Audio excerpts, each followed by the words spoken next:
กำลังฟังสถานีวิทยุ AM 1575กิโลเฮิรตซ์สรานรมเรดิโอวิทยุการทูตเพื่อประชาชนเชื่อมไทยสู่โลกเชื่อมโลกสู่ไทยสวัสดีค่ะ and hello, welcome back to News and Views, and of course you're still here with me, Siddhika Mujyat. Now News and Views is on air every Monday from 6 to 6:30 p.m. right here on Sandrom Radio Channel, and today I have a special interview with the ambassador of the Republic of Kosovo to Thailand, Mr. Muhamet Brajshori, and he's right here with me online. So good afternoon, Mr. Ambassador. Good afternoon. Mr. Muhamet. Hi. Hi, how are you doing this today rather?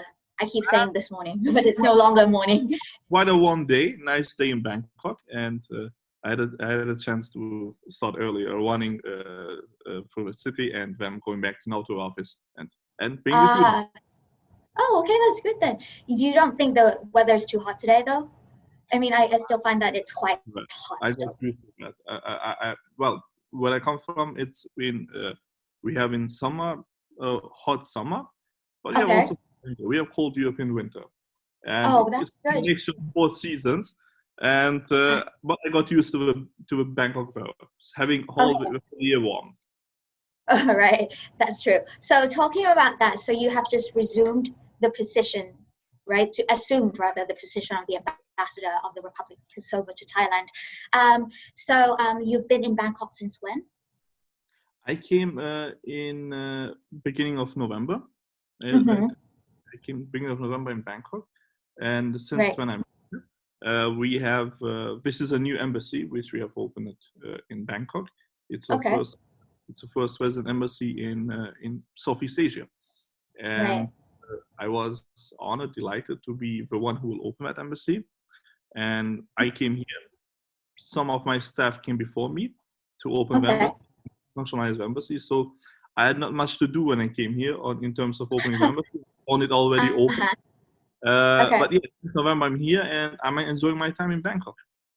That's good. So you've been here since November.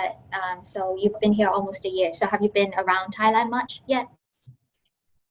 At the beginning, yes, I was visiting some place out of Bangkok. Unfortunately, during my tenure here, during my mission, COVID-19. Came, and it canceled some plans I had made to go, especially to the north, and I look forward so that travel is now easier, getting more easier, and the restrictions lifted to some extent. So I'm looking forward to re-engage again and get back to kind of normalcy and meet people and have a very classic normal work. Classic normal work? What do you mean by classic normal work? Classic normal work is that we don't meet people anymore on Zoom, but we go and meet them in person. That's okay, fair enough. I mean, it must be kind of like boring in the sense that, you know, you get to meet people on the screens and not really in person anymore. Well, during the time anyway. Well, it was not boring, but it was a bit a difference because you get used to have in-person meetings and you engage with people. Diplomacy advantage is about engaging and social activity. And COVID-19 has learned us a bit about Zoom more, how we can use Zoom. But I think that in long term and for the good of diplomacy and for the good of our countries, for all of us, engaging in person is again the most important part of this week. I think we miss we now. Yes. I mean, I think I do too. But I mean, with COVID-19, I think that it's actually bringing like a new norm for the people to know that we actually can use technology to stay connected and to keep networking alive in a sense. So it's still like we're home, but we're not home alone. Exactly. No, I mean, we have to admit one case. COVID-19 has changed the way how we live, how we gonna work in the future. It's still too early to say how much it has changed our lives, but it has changed to a degree, and I think some matters will not change, will remain as they are. We have to see the next weeks and months with the positive progress we make to open the countries, the societies again, how much our lives are affected and how much our work will be affected from a different measures, from different way of living we're going to impose on us. Right, but you're coping okay with like the situation and with everything? I'm coping okay with it. I use my time quite a lot to read and to see about Thailand, about Southeast Asia. Okay. I have in my shelf in front of me some books I was collecting in the recent months and reading them. So I spend time a lot reading. So it was helpful. I will say minimal engagement with also my counterparts. So minimal work and a mixture of getting back to some hobbies you could. And back home we have also, like in Thailand, opening slowly. And we hope that they're going to be to normal. All right, talking about your work, I've heard that you actually met with the Prime Minister yesterday. Is that correct? 2 days ago, on Wednesday. 2 days ago. Okay, Wednesday. So how was it? Was it good? Productive? We have a very productive, very good meeting with His Excellency, the Prime Minister. We had a very fruitful discussion on our bilateral cooperation. He's keen to see progress and making more progress on our bilateral exchange. Right. We think that we can do more on terms of economy and trade. Before this, we have a very excellent relation with Thailand. Right. Thailand is a very important diplomatic ally of Kosovo in Asia and in the world. We have very positive exchange in the last 7 years since we established diplomatic relations. And we have seen the fact that we have an embassy is that we really appreciate this relationship very much, and we see it as an important part of our foreign policy in Asia. More than this, we see Thailand as the gateway, Kosovo's gateway to Southeast Asia. We want to be your gateway to Southeast Europe. We think we can exchange a lot and we can do more. A lot of exchange in the last months with different Thai authorities and government officials. At the same time, we discussed on issues that are important, how we can move forward. We want to see more economy, more trade exchange and cooperation. We want to see more people-to-people's contact. We discussed how we can move forward to mutually remove a visa regime for people so they don't have barriers to travel back and forth. I think we have in the next months and years a very intensive and dynamic agenda that will push forward our bilateral cooperation to a new level. And I'm excited to see making progress on this. I don't want to be more an ambassador of political issues because I think they are excellent and we should not spend much time on that. We should spend more time bring together our peoples, our business community, our artists, and our advance or tourists because this is how we know much better each other. Right, that's true. So, talking about that, because I don't know much about Kosovo and the country itself. So, if I was a first-timer to Kosovo, what do you recommend I do there? What do you recommend I go see first? You know, just to get like a sense of what Kosovo is all about, like the landmarks. Yeah, Kosovo is a small country in Europe. Actually, it's the newest one in Europe. Until 2011, we were the newest country in the world, but then South Sudan declared independence, so they took our position. We had it just for 3 years. We could keep it for 3 years, but world is changing. It's not forever. Kosovo is a very small country, 1.7 million people, situation in South Europe. It's bordered with Albania, North Macedonia, Serbia, and Montenegro. We are landlocked. We are not like Thailand having access to the sea, but we have wonderful mountains. We have wonderful nature that can be explored very much by Thai people. And I will think doing this way.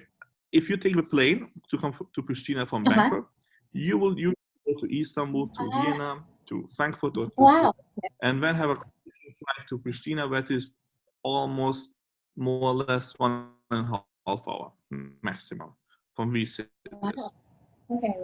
When you land at the airport, it doesn't go to the capital. And the first thing you do when you arrive after a long haul, you get refreshed with a nice cafe. And we are calling ourselves that we make the best macchiato in the world, much better than the Italians. I know doesn't agree to me this. So how long is the flight going to be? You said a long haul flight. So the flight from Bangkok to Kosovo is about how long? Well, you have to go to to Pristina. So let's say 9 hours to Europe from Bangkok, and then 1 or 1.5 hours, depending from the city, connection flight. But in 12 hours, you are in Pristina. Okay, not so bad then. Half a day. It goes fast. I did it often from this spot. Okay, you were saying macchiato. Yeah, and so when you land, the first thing I will suggest you go and have a nice macchiato, and you taste it yourself to see that we do it better than the Italians and so on in the world. And there are some nice coffee bars in the downtown of Pristina, the capital. And I'm sure you're going to take a hotel in the downtown because our capital is not so big like Bangkok. Okay. So it's very easy to access all 4 corners of the city. And you have in the city the monument of Newborn, which when we declared the independence, because we were a new country, a new nation in the world, we put a monument named Newborn. And it's created in honor of that moment. And every year on the anniversary for independence, we repaint it in different style, representing the theme of the year. This climate change the theme. And next year, I don't know what they are thinking to do, but I'm sure I'm having what we are doing now with COVID-19, it will be something connected to COVID-19. That's what I can support. So in downtown, we have a monument of Newborn. It's an attraction in the city. And every year we change the theme, and it's a symbol of creation of new state. After that, you can have a very nice walk in the city, and as I said, absorb the coffee culture we have. Coffee is huge. We sit usually for 1 hour over a single espresso cappuccino, chatting with friends, having a nice coffee, macchiato, and we try to keep connections and friendships. For us, coffee is part of our culture of having a social life. And during the COVID-19 situation which we had in the recent months, that disrupted in any way? We had many discussions about COVID-19, but there's also one important discussion. We were chatting how to open because social distance meant we are closed. And one of the biggest pressure we as the government had was how to take measures to let coffee bars open, because it was a symbol that we are not social anymore. It's a very, very big coffee culture. Yeah. So I mean, the bars and the side streets cafes are one of the most amazing places in Pristina. Then I will suggest that you spend the day in Pristina and experience the nightlife. It's one of the best in Europe. We have a very young population, more than 60% are under the age of 40. And this gives us a lot of energy and dynamic, and we have one of the most best nightlives in Pristina. And you will see many young people filling the streets and having parties all over the place. So that makes Pristina a very dynamic city. After Pristina, I will suggest that you go to the south, which is one of the best places which we have in Western Balkans, to go to visit Ulpiana antique 2nd century. It has it was and between the 12th and 14th century of Republic of Dubrovnik, which was a state in the. We have many beautiful lakes in Kosovo, country, and because it's like you said, it's a new country as well. So how many days would you suggest I go? So once I go to Kosovo, how many days I will not leave Pristina before 7 days, because 7 days. You want me to party for all 7 days long? Is that what you're telling me? Yes, for 7 days we will see the whole country. We will see part of Europe. But I was saying, if you go in winter, we have a very unique ski resort. I was going to ask about like the seasons as well. It's suitable for tourism, sport, and recreation during the whole year.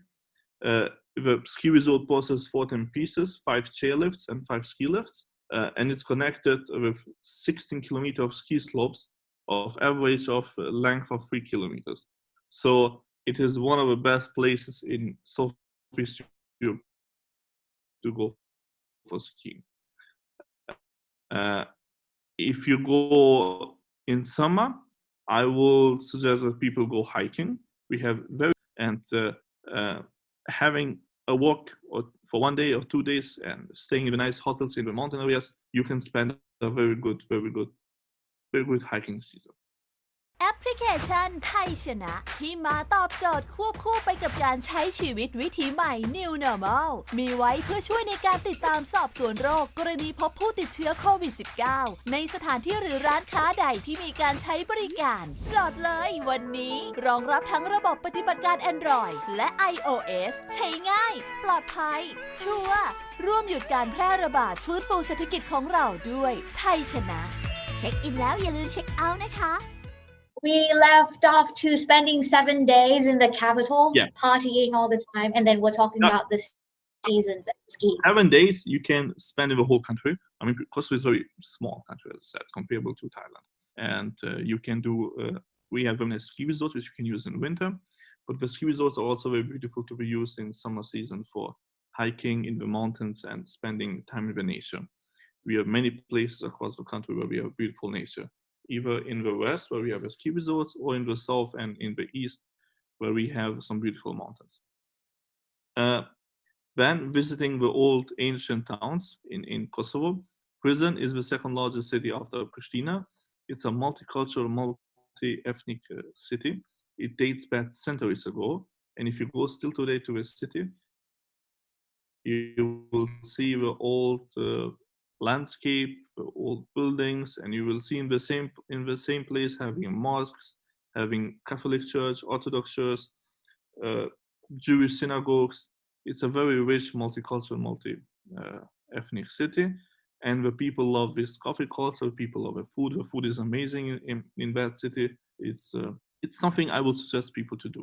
But in Pristina, as I said, for 7 days you can have, in Kosovo you can have a perfect tourist destination in which you can find very welcoming people, very nice people, very warm nature, and a very good social life. I hope we save that after COVID-19. We will not miss it, and so people I think will find a very exotic place in Europe to spend their time. And comparable to other parts of Europe, we are much cheaper than them. So that's an added value we try to promote. Thank you so much for everything. I mean, I got a very vivid and actually a very detailed picture. I can go. Well, I can't go now, but maybe you can supply me with the tickets. So that Later, yes. Like Kosovo is now a new country and you're trying to promote it. And I've heard that you're actually promoting it through social media. So can you tell us a little bit about that so we can actually go, our audience who's listening can actually go and follow you, follow your official account to see what Kosovo is like. What we have in Kosovo very good, and we are proud for this, is we have very dynamic digital diplomacy. Which we created in 2011 when we declared independence. I mean, we were still not recognized, and we had to show we should use social media. We should use social media platforms to promote the country, and this is why we are very when it comes to digital diplomacy. We are active on Facebook, we are active on Twitter, and we try to use social media to promote ourselves even here in Thailand as an embassy. You can follow us in ES in Thailand, and it's I'm going to share also the link to your email later on. And you can find in our Twitter account all details of our engagement or activities in Bangkok and in Thailand. And we are trying to replicate what we did back home, and we are trying to also to work with the Thai government on digital diplomacy and see what we can do together. We have some ideas. One of them is we want to see how we can help the Thai government to promote tourism more in times of COVID-19, and we think Instagram, Twitter provides the best tool to bring tourism back on track. We did some years in Kosovo what we called Insta Kosovo. It was a hashtag.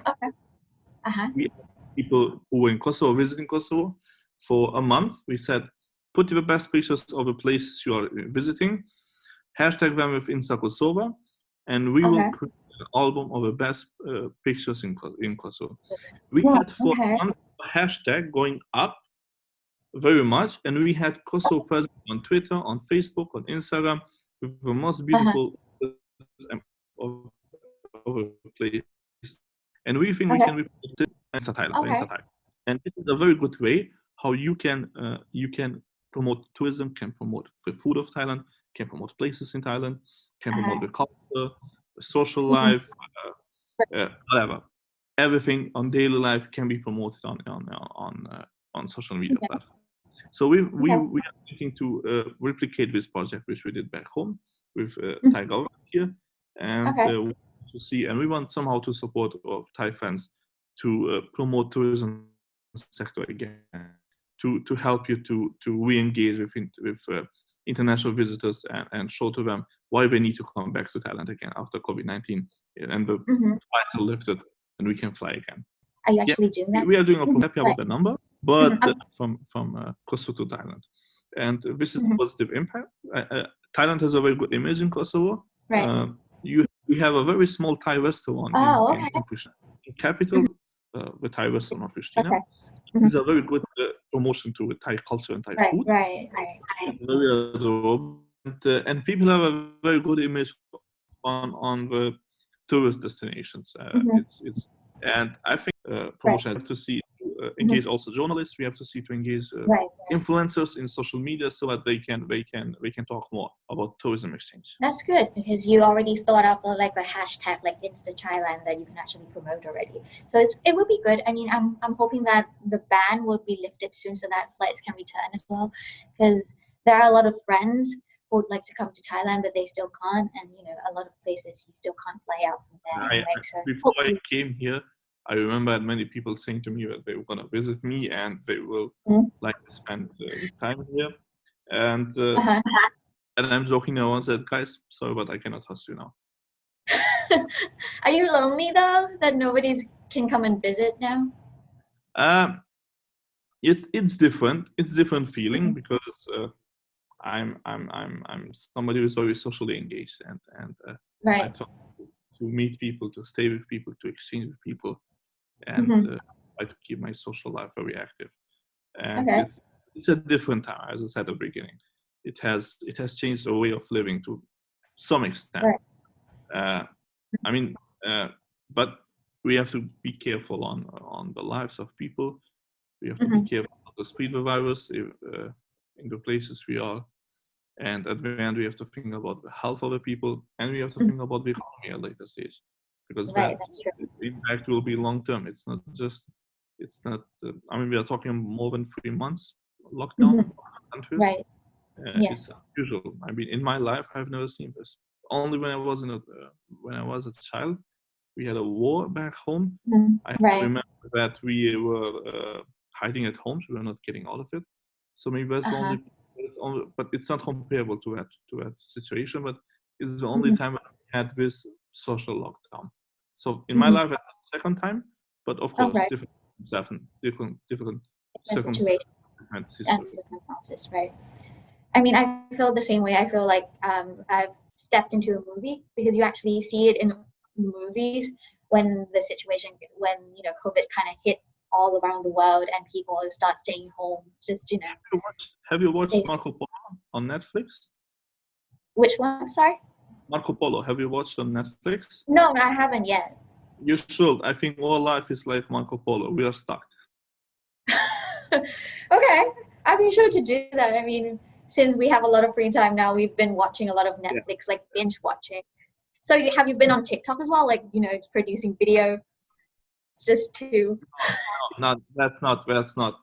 I'm going to be funny now. I've seen an increase of people who are at the age of 15, 60 years being on TikTok. I may be outdated when it comes to that part. I've posted myself on Twitter, Instagram, Facebook. I think that's quite enough. I have my own blog and Uh-huh. I don't. Okay, I so don't you want. have. Well, Sure. I write a lot. I tend to Uh-huh. write back home and I will start writing also here in English in Thai Okay. on different issues that I think Mhm. impact our lives and what I believe and what I stand for. And Right. yeah, and I put them on my blog. I put them in some newspapers. I open.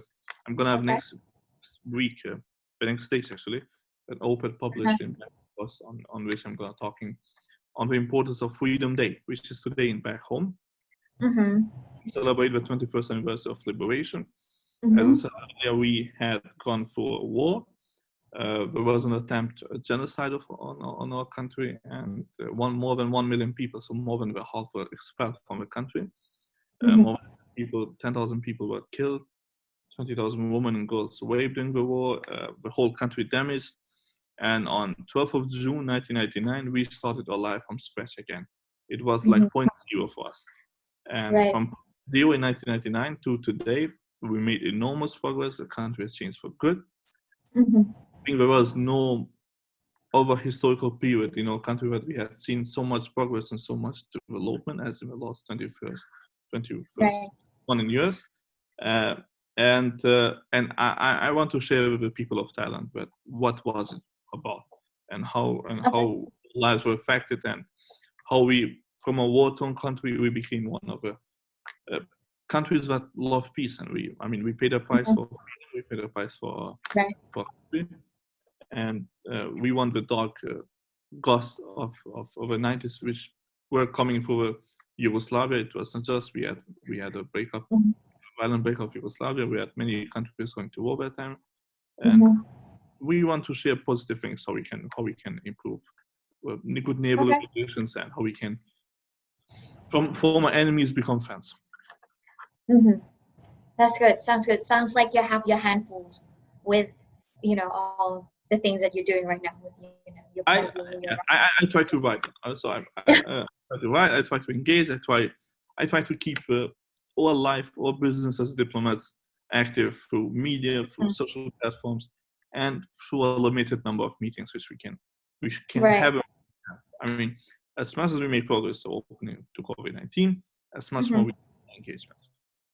Will you be taking the time to learn Thai as well? I need to do that. I was planning to do because of COVID again. I couldn't start it. I'm hoping I can start it. I can start soon. But I learned some words, so it's I was gonna ask which words you've learned already, so I was gonna ask you. The first word was Savadika, Kapomka, very very basic ones. Well, at least you can get by with basic words. It's fine, I think. No, it's you can get to it. Mm-hmm. But I think Thai, like my own language, it's difficult to learn. Even Albanian is difficult. It's not an easy language. No. I learned German when I was a kid. I know people say it's the most difficult one. For me, it's now the most easiest one. But and when I say to people you should learn Albanian, I say it's like learning German. For you, but German is hard. For being hard, that's why. All right, one last question. Yeah. Because we're running out of time. What is your favorite Thai food? Tom yum. It's my favorite Thai food. Okay. Different curry, with different curries. And J Mai crab omelette. Oh, okay. All right. So you still have time to eat more Thai food, and then maybe you have more favorite. I like the Southern Thai spicy food. It's that's good because we do eat a lot of spicy food. Yeah. All right. Thailand is a place to be for spicy food. Definitely. That's right.